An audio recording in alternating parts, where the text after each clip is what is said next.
Okay, this is a video on how to make a propeller in Rhino. So I've gone to the website and I've downloaded these 4 files here. AirAd20 DXF, prop angle spreadsheet, prop1 DXF, and then the PDF for the assignment itself. So I'm going to open up the PDF, and this is what we're going to do, this little propeller right here. And so the propeller is basically a twisted airfoil. So right here I have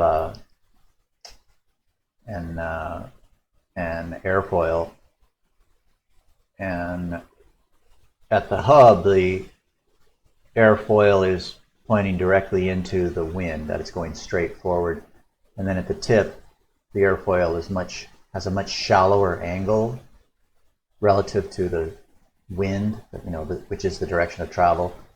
So, as you move out from the hub to the tip, the angle changes at a kind of a constant rate. And, well, not really constant, but it changes. And how much does it change and what is it? Well, I did this little analysis here to figure that out. So I sort of imagined a propeller rotating here around a cylinder. I unfolded the cylinder and did a little bit of trig, and I came up with this function here, and then graphed it, which is, this function basically shows the angle of the propeller, theta, as a function of the radius. So at 0 at the hub, the propeller is directly into the wind, and then at 36 inches out, the propeller is 20 degrees angle to the wind. So I'm just presenting this analysis so you have an idea of what so-called real engineering is all about. This is the kind of stuff that you do you spend various amounts of time doing this depending on the kind of job that you get. Some engineers do this stuff all the time, others not so much. And some do much more complicated analysis than this. But anyway, this is the kind of stuff that you learn in school, basically. All right, so what I'm going to do now is just go through this diagram, this document here and in Rhino, and show you how to do all these steps. So I'm going to move this document over to my secret monitor so it's out of the way. I'm going to be following along in that. So I have Rhino up, so go File, New, Small Objects Inches. This is a template. Open that up. Then go File. Now before we do anything, let's draw a line and just get our bearings here on what's happening. So if I turn on Grid Snap and draw a line at the origin out here, if you look down at the status bar, you can see 1 inch in the X direction. And now I'll move it up here, it's 1 inch in the Y direction. So it looks like the major lines are 1 inch and the minor grid lines are a 1/4 inch. So just to get our bearings. All right, now I'm going to go File, Import, this prop1 DXF, open. Accept all the defaults by saying OK, and I'll zoom out a little. So what I've done here is I've imported a flat drawing from AutoCAD into Rhino, and we're going to use this flat 2D ortho, really. So this right here, this yellow part is the top view, I suppose you could call it, and then this is the end view, right? So I got a top view and an end view, and I'm going to use this to build a 3D model in Rhino. Let me delete this text there. All right, let's go up here, File, Import, bring in the AirAd20 airfoil profile, say OK, zoom in a little. There's a point up here we can just delete. Okay, these are points. These are not control points, they're just regular points. So they're not associated with a curve, they're just points in space.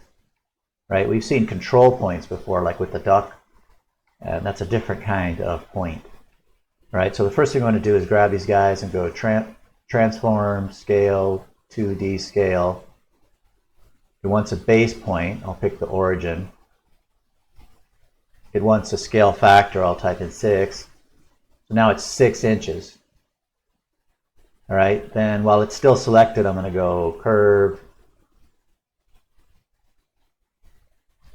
polyline through points. Make sure that this closed equals yes. Make sure that that's on. If not, click it until it says yes. Press enter to accept the settings. I can escape. Okay, now the green points are still there, but I don't need them. Once again, these are not control points. They're just the discrete individual points that I imported. Okay, now if I click the line, I can press F10 and turn on the control points. And F10 turns them on, F11 turns them off. Now, you may have a setting in here. You might have to go to Tools, Options, Mouse. This option, Turn on control points when selecting the curve, that's the default. And if I turn that on, then this is what happens. Every time you click the line, you get the control points, which is irritating. For now, let's just leave it on, but because I'm going to do some editing. So I'll click it, and the control points come. Okay, I need to fix this, and I'm going to fix it by just deleting these extra points here. Okay, and then I'm going to grab these, and I'm going to turn off grid snap because now we're just being sort of artistic in what we're doing here, and we just want it to look pretty. So I'm just going to drag these around manually, and there's actually too many points here, so I can, where it's mostly flat, I'll just reduce the resolution here by deleting some points. All right, so now I'm done editing it, but still every time I click the line I get these control points, which is going to drive you crazy later. So go back up to Tools, Options, and click this third option here, turn on control points when selecting a curve, light, or annotation. Make sure that's off. Say OK. Now when I click it, it's just the line. And if I want the control points back, I have to press F10 and F11 to turn them off. All right. So I've got this guy. What you want to do now is a series of rotations to orient this thing properly. So I'm going to do a rotate about, turn grid snap back on, rotate about this point, and if you have ortho on, it makes these rotations a little easier. So draw a line out this way and then that, rotate it like that. Then it's confusing here which plane you need to be in here. Now rotate it, this object, about this plane. Do another rotate, but now you want to rotate it in the front view here. Rotate it 90 degrees this way, that way. So I'm looking at if you look at the right view, that's the way you want the thing to look, but I'm rotating it in the front view. But observe in the right view how it's upright. That's the way airfoils look. They're curvier on the top. And you can see that by looking in the right view. So press enter. Oh, shoot. I don't know what happened there. Let me flip it upside down. Okay, one more rotate.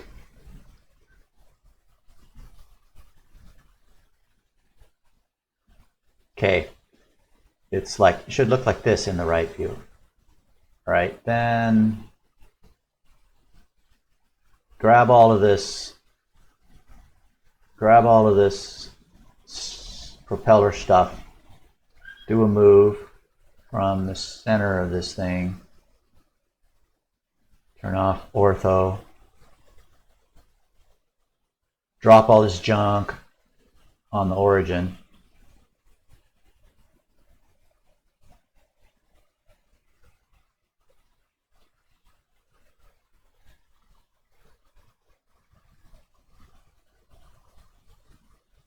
get this set up so we can see what the heck's going on. So you want it to look kind of like, you know, like this. Okay, take this guy and just move him up to the leading edge, maybe even further, really, like that. It doesn't really matter exactly where this guy is, as long as he terminates inside the hub. And you could put it up kind of in here. Okay, then do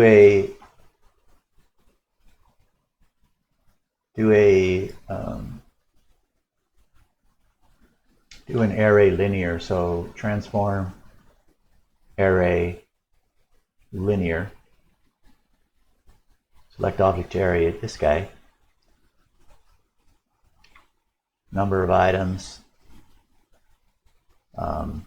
1, 2, 4, 5, 6, 7, 8, 9, 10, 11, 12. Actually, I think it's 13. I'm going to just do 15. I'd rather delete than. First reference point is this origin. Second reference point is 3 inches over. So move over 3 inches. See what happens as I move this thing around. You want 3 inches straight over. Okay, using the grid. So do this with the array linear. All right, there's some extra ones. I'm going to delete these 2 guys there. Okay, now what we're going to do now is a whole bunch of scalings to get these guys into the right shape. So the first guy, you want it thicker. So do transform scale 1D. With the grid snap, pick the nose. So here, the way this works is it wants the first point and then the second point. So you want the hub, you want this thing to go into, say, a 4-inch thick hub. So I'm looking at the grid and I'm just eyeballing it it looks like it's going up 2 1/4 inches and down 1 inch. That's less than 3. I could go one more and that's still less than 4. I could do, that's going to be more than 4. I'm going to do right there. If you want, you could draw the hub right now just to have a reference. So I'm going to go ahead and draw a cylinder here, here, and drop down to the front view to do the height, and I'm going to make it 4 inches. I'm going to put this on ghosted. Yeah, that's, and I'll grab this guy and move him down here. So that's good. This profile fits inside the hub. I'm going to go back to wireframe there because there's too much going on. Okay, now just scale, grab the second one of these guys and keep on doing these 1D scales.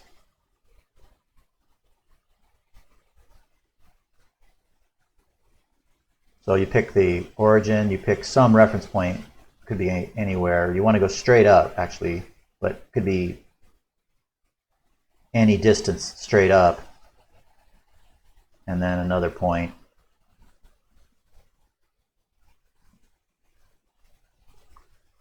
I'll make it the same thickness for the second one, and then the third one, I'll just press enter to repeat the 1D scale. There's the origin, there's the reference, there's the next point. Okay, and then the fourth blade.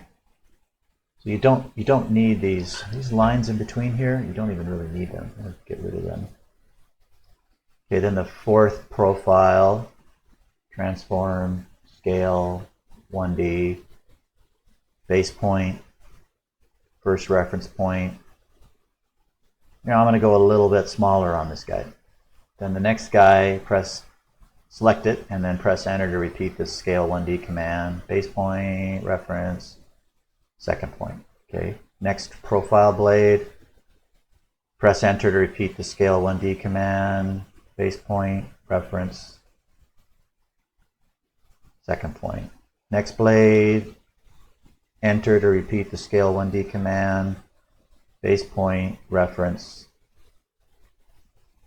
second point. So I'm just making each one a little bit thinner than the rest. So this one, enter, do the scale thing. This one, enter, do the scale thing. This one, enter, do the scale thing. Oops. This one, enter, do the scale. I'm just going to leave this guy the same thickness that it is. It's this one, right? No, that's this one. Yeah, that's all. Now I got to do this one, and I'm going to leave it the same thickness. This one, I'm going to leave it the same thickness.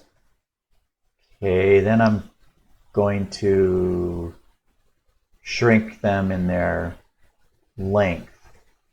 Some of them, not all of them. Like this one, the one on the very end here, I'm going to do a 1D scale. But I'm gonna, so that was base point, some reference, and then shrink it down about so. This guy, base point, reference, shrink it down about that. Just make it look pretty. It doesn't have to be any particular length and height. There's very much an art to propeller design. They just build them and then stick them in a wind tunnel and see what they do.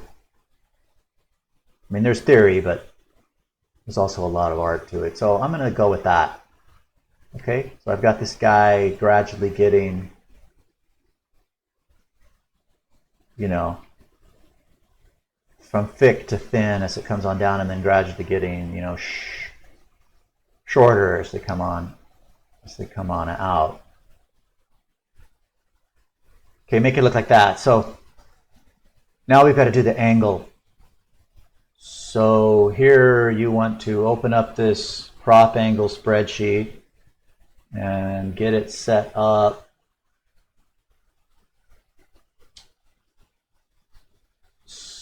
like this. So I've got it set up for an 84-inch pitch. So the pitch is how far it goes forward in one rotation. You don't need to mess with that, but in theory, you know, you could. Like you could make a more gentle prop, you know, or a very gentle prop. But this is an 84-inch pitch. It's pretty aggressive. Anyway, you just want these numbers. Every 3 inches out to 36 inches, I've generated an angle that we need. So starts at 90 degrees, 77, then goes down to 20 degrees. So get this guy set up over here so that you can peek at these numbers. And those are the numbers we need right there. And then, you know, get Rhino set up next to it so you can. All right, then start rotating. So the one at the center of the hub is 90 degrees. It's done. We don't have to. Yeah, we have to turn it. It's not done. So rotate. Pick this little tippy point, the nose here, and then just key in 90. Yeah, that's what we want to do. Okay. Then second guy.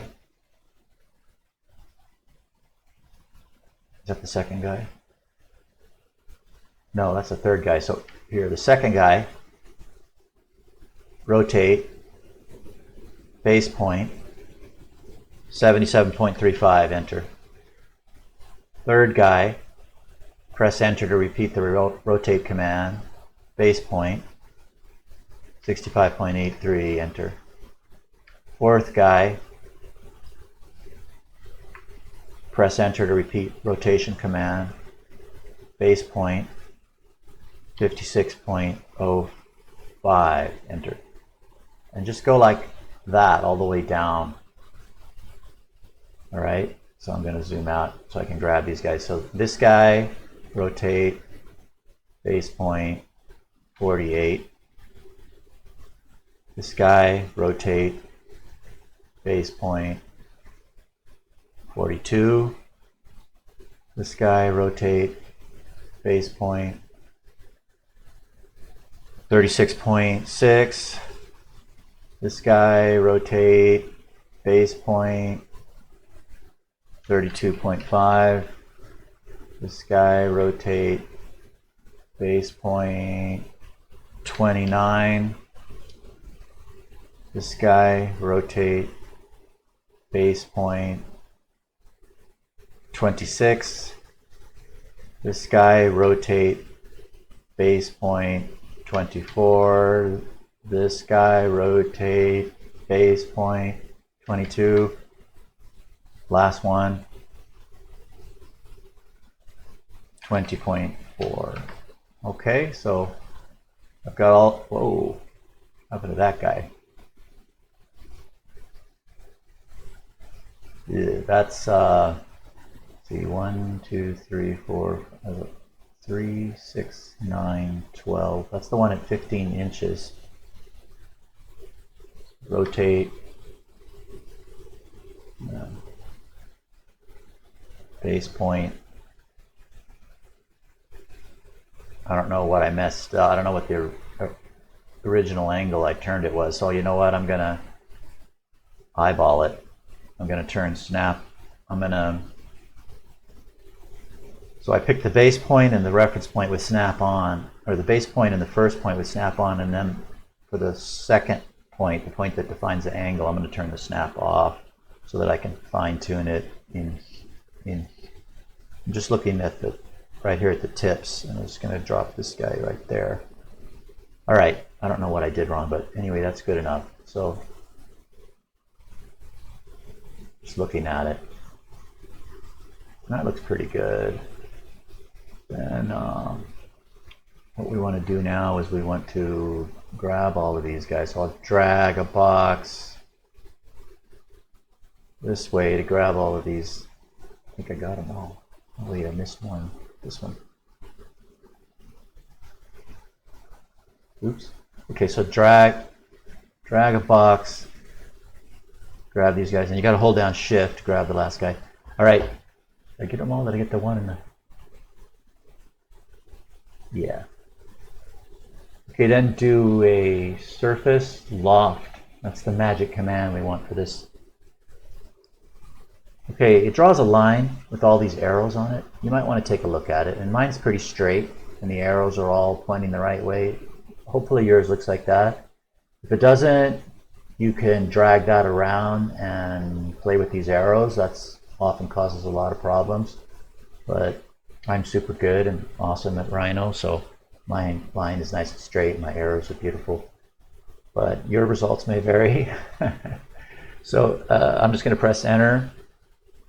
Okay, here's a point where people mess up. See this little rebuild with 10 control points? You have to click that. All right. And that looks pretty good. You could put it on ghosted at this point to just check it out before you press OK. That looks okay. There. So we've got a surface that's not closed on the ends, right? We can look in through this thing.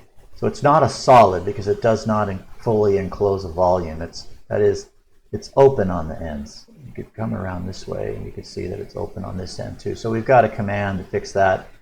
These are planes. These holes are planes. So we got a command surface, solid cap planar holes. And click that.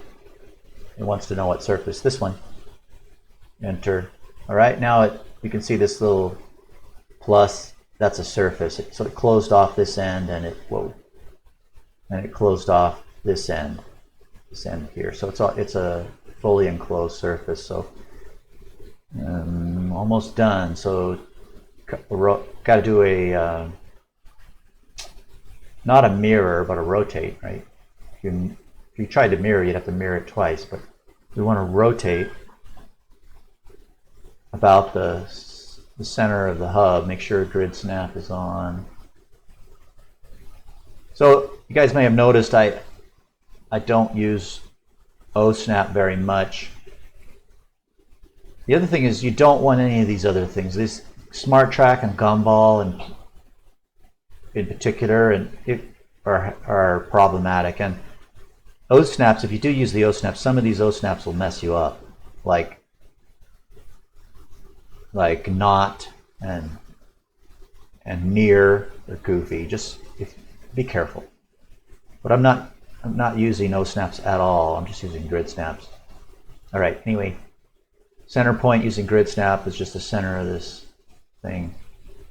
And angle, I'm just going to key in 180 and click where it says copy up here. Click so it says yes. I got to key in 180 again. Press enter.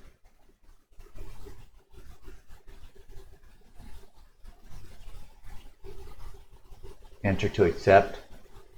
That's all right, but I think I'll just drag this guy down and then this guy up.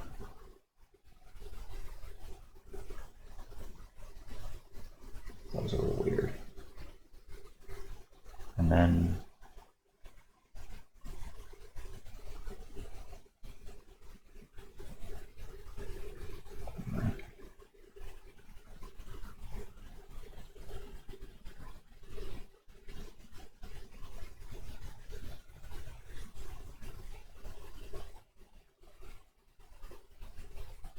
it's too long.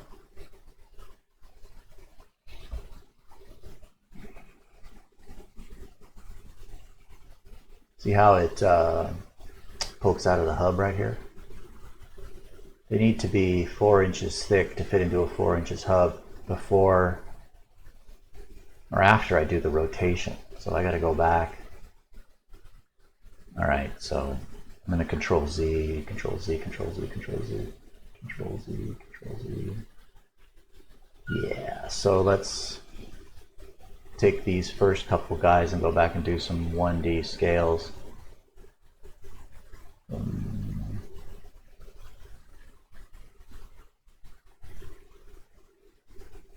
want these guys to fit into a 4-inch hub, so I'm going to go like, I'm just using the grid, and this is, right there would be 4 inches exactly, but I'm going to go 4 3/4. There's that. This guy, scale and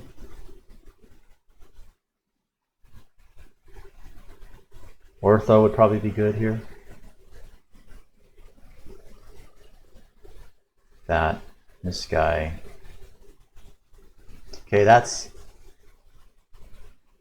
looking up in here you can see that this profile is outside of the hub, so it could start to get a little fatter there. So scale in.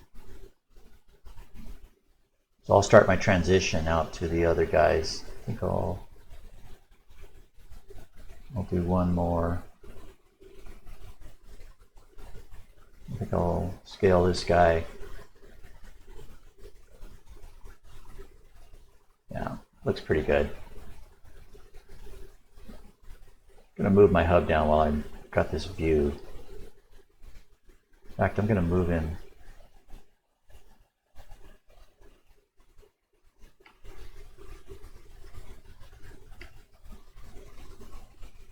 You know, I'm going to grab all of these guys and move them like this back to the origin. Then move this right there.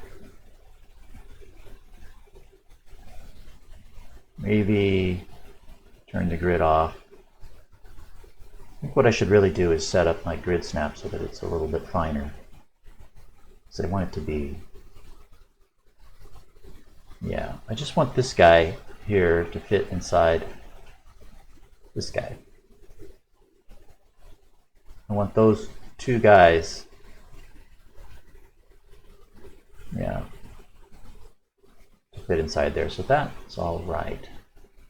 Okay, now select all of these blades. I'll grab them like that, and then I'll hold down Control to deselect the hub. Okay, so I got all these blades. Now do a loft. Surface, loft. Put this on ghosted. Check your line with the arrows. Press enter. Click your rebuild with 10 points. Click that. You have to actually click the option button. You have to make this option filled in. Then say OK. Yeah, then go solid, cap planar holes.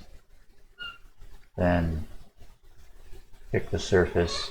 Do a rotate with a copy. Make sure it says copy, yes. Center of rotation, turn grid snap on. I'll use the center of the hub. Angle 180, press enter. Enter to accept. And the hub, the blades go into the hub. Looks like they might, hard to tell, they might be poking out on the top a little bit. No, I guess they're all, it's real close right here. Oh, that. They, looks like they just, you know what, I'm gonna grab this hub, and with grid snap off and ortho on, I'm gonna drag him up just a teeny bit. Okay, there, that, the blade here goes into the hub before the flat surface on the top, and then on the bottom. Yeah. All right, then a union, right? So solid, union, this guy, and this guy, enter.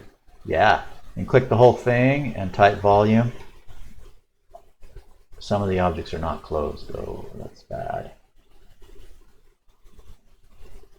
So somewhere I've got a leak. I've got a, oh, I didn't cap planar holes on this thing. See? Looks like I did on that side, right? No, I didn't.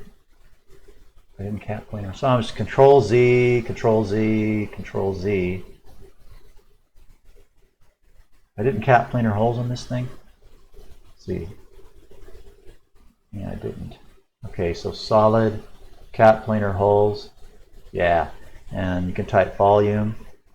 I don't know why the union succeeded before, but I've got a volume number, so that blade is good. I don't know what's going on. So rotate.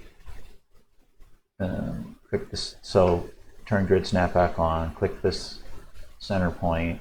Copy is yes. Angle is 180. Press enter. Press enter to accept. Then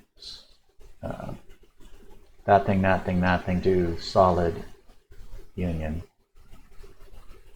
Then I'll do a volume check. I got a number, 723 cubic inches. So it's in a fully enclosed volume. It will 3D print if we wanted to 3D print it. It needs a hole in the middle. You know, all these little holes, if you were going to bolt it, whatever. I mean, making a hole is pretty trivial. You know, if you were going to 3D print it and make it and use like a model, use ortho here. Use like a model airplane type single bolt thing. You know, you'd want a hole like this. So it would be solid. Difference, this thing minus this thing. Yeah, so you can make your own propellers if you have a model airplane, or I want to get one of those boat things that's like an airboat. I want to make a model airboat, but I won't. Okay, that's that. So, you know, run a snippet.